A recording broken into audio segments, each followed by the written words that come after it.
Olá pessoal, meu nome é Gabriel Vargas e este é o Vinho com Vargas parte 2.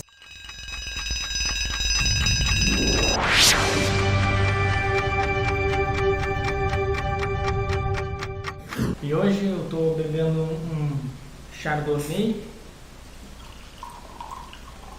É a verdade por trás da política, certo?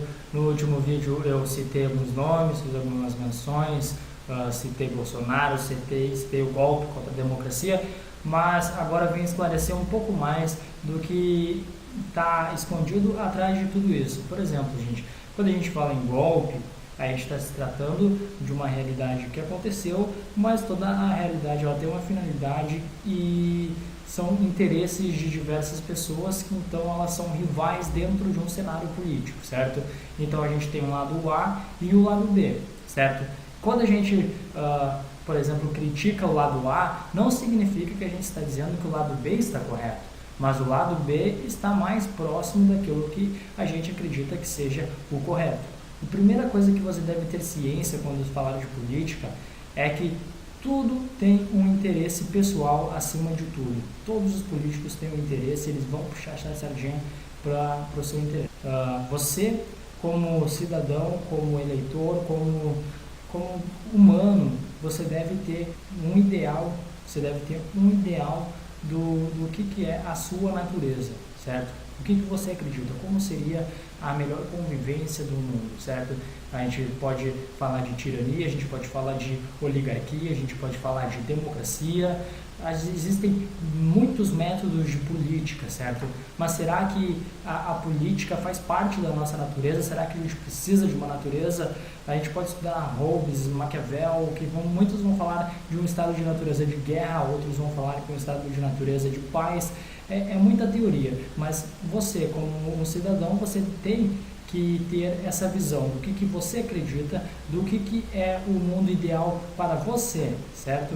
E aí, quando você já tiver esta visão do mundo real, do mundo perfeito na sua mente, é que então você poderá fazer uma analogia do que se passa no atual cenário político e de qual dos candidatos então se aproxima mais perto dessa sua ideologia, certo? Então o que vai acontecer? Você não pode do dia para a noite apresentar e tornar o mundo perfeito da sua realidade, transformar naquilo que você acredita, mas você pode, através de pessoas que tenham propostas parecidas com aquilo que você almeja, aproximar um pouquinho do seu mundo para os outros, certo? Ou seja, resumindo, você não deve apoiar os políticos, mas sim apoiar as ideias deles que aproximam daquilo que você acredita, certo? Por isso que a gente às vezes vai defender alguma coisa, só que a gente não está apoiando ele, a gente está simplesmente nos aproveitando do que ele está trabalhando em cima, porque alguma coisa sempre será só status. Bom, agora eu vou citar um pouco sobre corrupção, né, que acho que é o tema-chave da política brasileira. Prestem bem atenção no que eu vou falar, porque eu sei que existem ainda muitos mitos de pessoas que acreditam que o nosso país não é desenvolvido, que a gente não teria verba suficiente para desenvolver a nossa educação. Então, quando a gente começa a falar então de educação e de coisas assim, a gente vai acabar sempre citando Canadá e outros lugares, achando que nós brasileiros não temos uma infraestrutura boa ou então uma capacidade, um governo, uma economia que seja propícia para isso.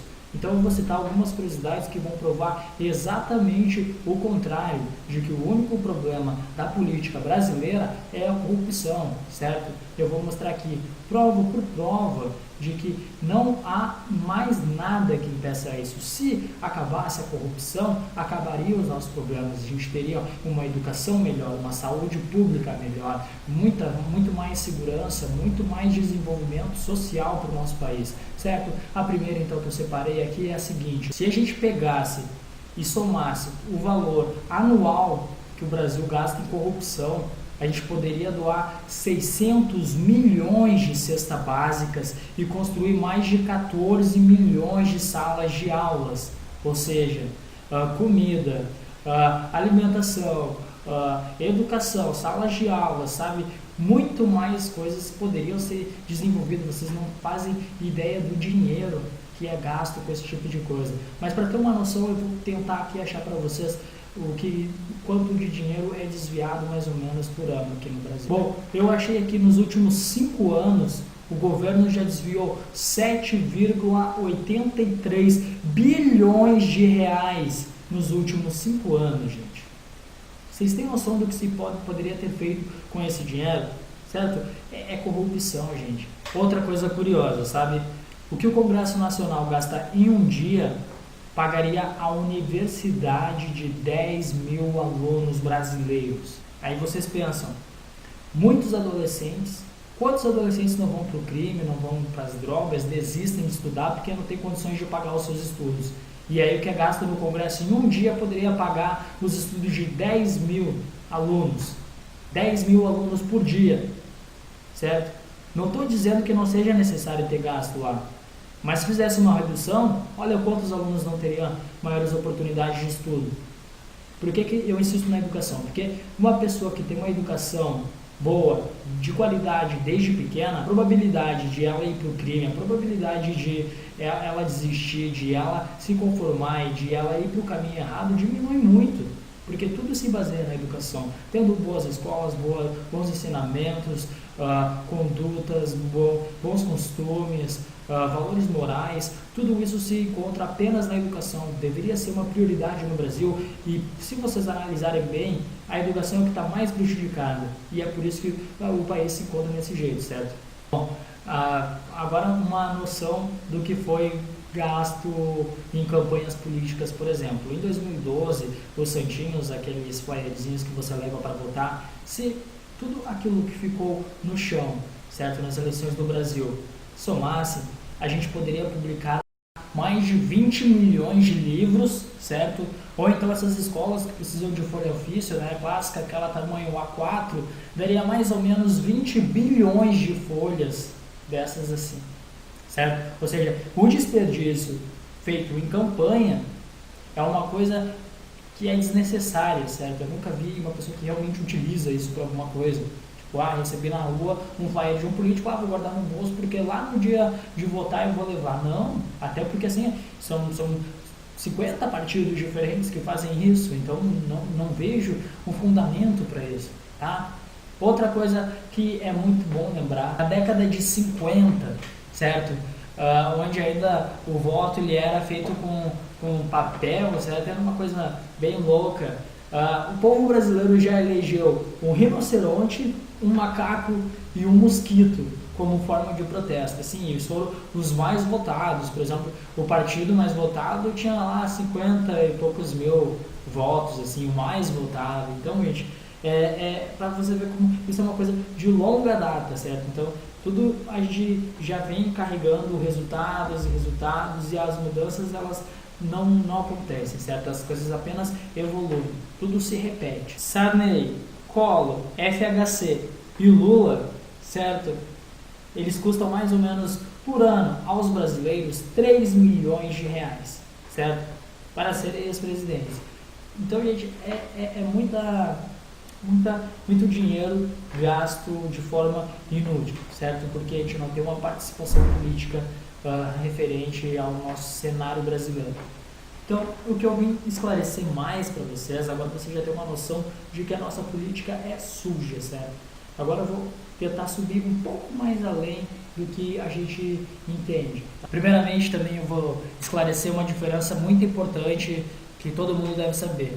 Política é quando um governante, um principado, ele se preocupa, ele defende os interesses de uma nação para o bem-estar e o convívio de todos os cidadãos, certo? Agora, quando a gente fala de politicagem, é aquele que bota seus interesses pessoais acima de tudo e como prioridade, certo? Então ele vai encontrar outro político também dentro do mundo da politicagem e eles vão fazer então uma troca de favores, aliás, e para conseguir ambos os interesses. Então eles vão criar um pequeno grupo dentro do sistema da política, certo? Isso me lembra até o que seria, se eu não me engano, uma espécie de tirania, um pequeno grupo que se junta contra os demais, certo? E esse pequeno grupo ele vai criar projetos de os interesses somente deles, né? E vão simular uma espécie de projeto, bom, enfim, vão fazer a politicagem, entende? Então, a diferença da política é essa. A política visa o bem de todos, a politicagem visa os interesses pessoais de um governante. Ok? Projeção, não esqueça de dar um joinha, se inscrever no canal, certo? Compartilhar lá, enfim. Só para esclarecer um pouco mais sobre o que ficou pendente do último vídeo, porque eu fiz aquele vídeo assim num dia que eu estava bem amanhecido e eu resolvi fazer aquilo de última hora para falar um pouco, comentar e para iniciar esse quadro, né, do que eu tinha assistido. E eu não quero que vocês entendam, que vocês interpretem mal, achando que a gente deve seguir o caminho da política normal, esperando como uma forma de liberdade. A gente deve estar ciente o tempo inteiro que a verdadeira liberdade, ela vem de dentro, certo? Não espere a liberdade de fora, procure sempre no seu interior, é de lá que ela vem. Só você pode mudar a sua vida, só você sabe o que é melhor para você, só você pode tomar uma iniciativa que vai mudar a sua vida, certo? Acredite em você, você é capaz. Muito obrigado, este foi o Vinho com Vargas.